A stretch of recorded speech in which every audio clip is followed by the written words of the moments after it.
Hello, AHS 321. I am Jessica Zink. And I'm Marissa Rogers. Today we're going to be discussing a real-life ethical issue that many people face today, which is physician-assisted suicide. We're going to start off with a video from the popular TV drama Grey's Anatomy.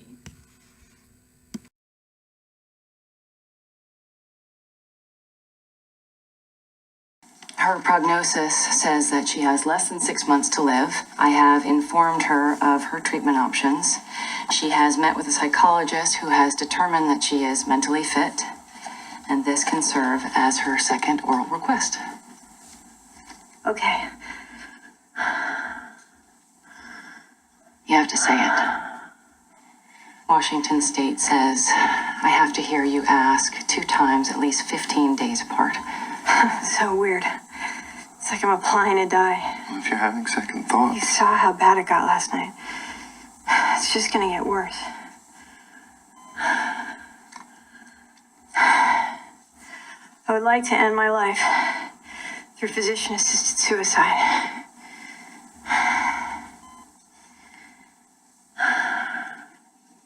Excuse me.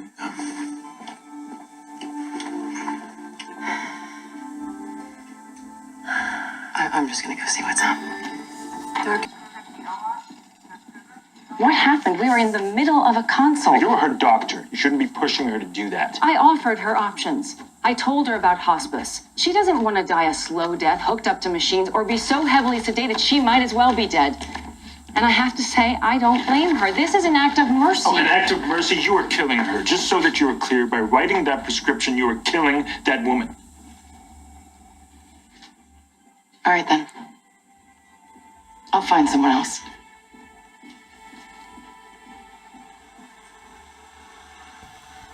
So after viewing the video, you can see how strong of an ethical dilemma that this issue is, especially in today's society, along with hospitals and patients alike.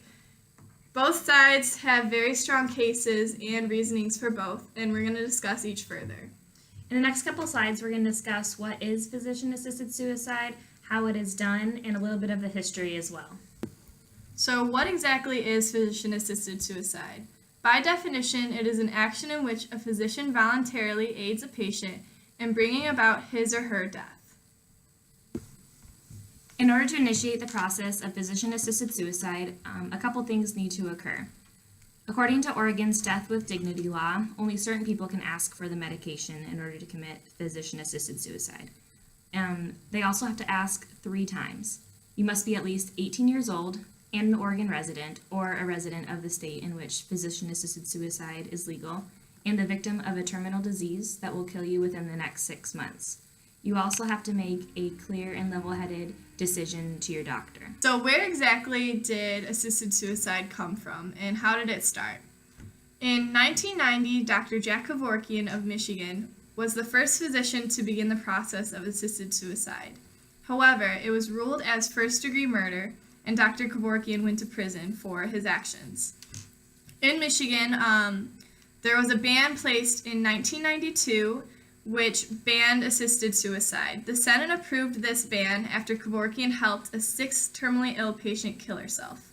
However, in earlier years of 1967, the United States Supreme Court ruled that state laws prohibiting assisted suicide are constitutional, but the U.S. Supreme Court ruled that states are can allow physicians to assist in suicide of terminally ill patients. So basically, it is up to the states whether or not they ban this act or they allow it, which leads to where we stand today. So where is physician-assisted suicide currently legal? In the United States, there are now 6 states which support this controversial act, including Montana, Washington, Vermont, New Mexico, Oregon, and most recently, Colorado. So after discussing what exactly physician-assisted suicide is and the history behind it, we're going to return back to our case study and look at both sides that the Grey's Anatomy cast had faced. For the pro side, you can see that Dr. Teddy Altman was obviously in support of physician-assisted suicide. There are a few reasons that she might be in favor of this. For example, The pro side aligns with the patient's rights and autonomy. A patient has the right to choose or refuse treatment if the patient is suffering. It should be their right to refuse care and or be able to end their own life. And autonomy involves recognizing the rights of a person to make one's own decision. By death with dignity, a person makes their own decision to end their own life and therefore has their own right to do so.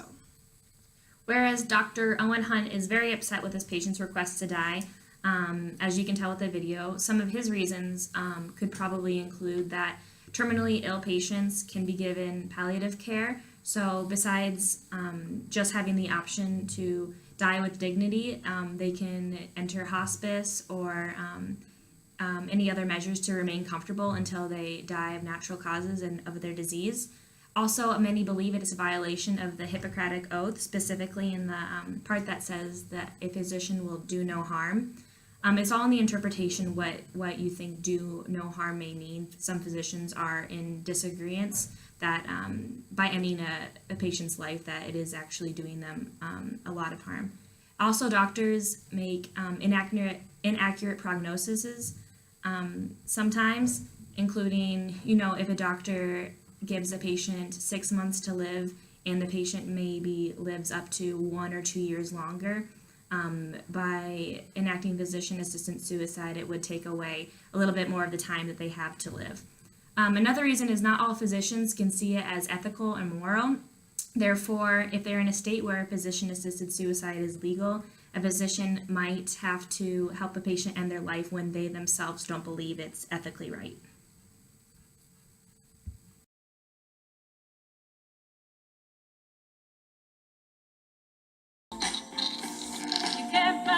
Until it's not.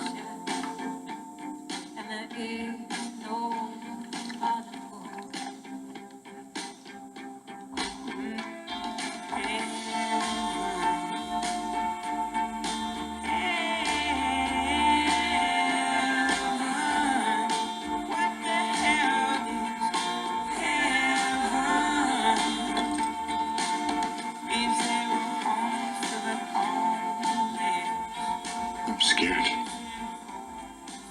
Come here.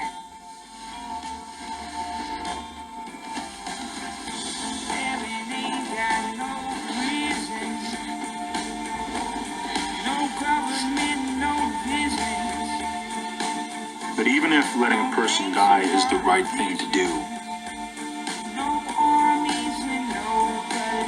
it's not what surgeons are built for. After viewing the ending of this episode, you can clearly see that the patient decided to follow through with the physician-assisted suicide. You can also tell that this was a very difficult decision and it took a lot of thought into this process. So based on this, you can tell that in this specific case study, physician-assisted suicide is a very strong ethical dilemma. There are so many different sides, and it is a personal decision on whether or not it is ethical to your own standards. Considering the fact that we both aspire to be physician assistants in the hopes to eliminate patient suffering, we are in support of physician-assisted suicide for this reason. Thank you for watching this video, and we look forward to hearing your questions.